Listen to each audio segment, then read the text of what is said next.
Pernah nggak sih kalian ngerasa ada di situasi etis yang ribet banget, di mana aturan yang ada tuh kayaknya nggak cukup buat ngebantu? Nah, disinilah generalisme masuk. Ini tuh kayak semacam kerangka berpikir yang bisa ngebantu kita waktu harus ngambil keputusan-keputusan paling rumit dalam hidup. Yuk kita bedah bareng-bareng. Oke, kita mulai dari pertanyaan yang paling dasar ya. Coba dibayangin ada spektrum etika, gitu. Di satu sisi, ada yang percaya kalau aturan moral, contohnya jangan bohong, itu absolut. Pokoknya nggak boleh dilanggar, titik. Nah, di sisi lain, ada yang mikir sebaliknya. Nggak ada aturan yang benar-benar mengikat, semuanya ya tergantung situasi aja. Terus kita harus berdiri di mana dong? Nah, dua posisi ekstrim ini ada namanya loh. Yang pertama itu absolutisme. Ini yang percaya hukum etis itu universal, nggak bisa diganggu-gugat. Kebalikannya ada antinomianisme, yang bilang nggak ada hukum sama sekali. Tiap keputusan itu ya unik. Kelihatannya sih simpel ya, tapi di dunia nyata, wah, dua-duanya ini bisa bikin masalah besar.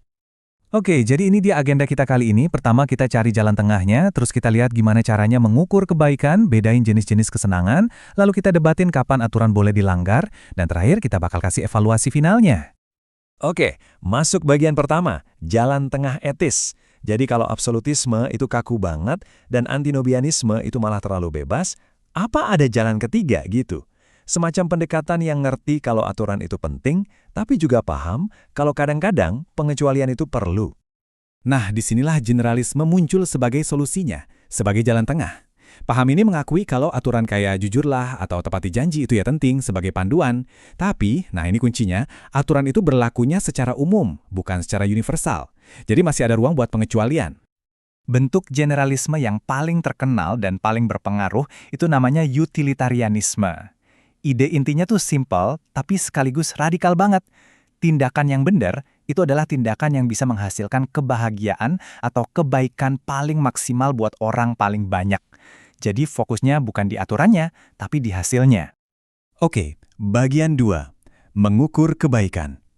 Nah, kalau tujuannya adalah kebaikan terbesar, ini langsung muncul pertanyaan gede. Gimana coba cara ngukurnya? Nah, untuk jawab itu, kita harus kenalan dulu sama arsitek utamanya, utilitarianisme. Ini dia orangnya, Jeremy Bentham. Dia ini seorang pemikir radikal yang pengen banget ngubah etika jadi kayak sains. Gagasannya tuh simpel. Kebaikan itu ya kesenangan, dan keburukan itu ya rasa sakit. Dan menurut dia, semua itu bisa dihitung loh secara objektif. Dan ini dia alat ukurnya, namanya kalkulus hedonistik. Bentham ngasih 7 variabel buat ngevaluasi tiap tindakan. Seberapa intensi senengnya, berapa lama, seberapa pasti bakal terjadi, dan seterusnya. Ini tuh kayak kita disuruh bikin spreadsheet moral buat tiap keputusan yang mau kita ambil. Wah, ambisius banget kan idenya? Tapi ini jadi pertanyaan lagi kan, emangnya semua kesenangan itu sama? Apa senengnya baca buku filsafat itu nilainya sama kayak senengnya makan enak? Nah, pertanyaan inilah yang membawa kita ke pemikir selanjutnya. John Stuart Mill langsung menantang ide Bentham tadi dengan satu kalimat yang nusuk banget. Lebih baik jadi manusia yang nggak puas daripada jadi babi yang puas. Argumen Mill itu sebenarnya simpel. Yang penting itu bukan cuma jumlah kesenangannya, tapi juga kualitasnya. Biar gampang, bedanya bisa kita lihat kayak gini. Buat Bentham, kesenangan itu kayak tumpukan balok. Yang penting cuma seberapa tinggi tumpukannya. Tapi buat Mill, kesenangan itu kayak piramida. Kesenangan yang sifatnya pikiran, kayak seni, ilmu pengetahuan, itu ada di puncak, dan secara alami lebih berharga daripada kesenangan fisik yang ada di dasar. Ini benar-benar penyempurnaan yang krusial banget.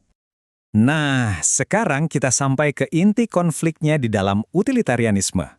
Gini, kalau tujuan utamanya adalah hasil terbaik, terus gimana dong kalau ternyata melanggar aturan itu justru yang ngasih hasil terbaik? Kita ambil contoh yang gampang aja deh, yang kita semua pasti pernah ngalamin. Bohong itu kan secara umum salah ya, karena bisa ngerusak kepercayaan.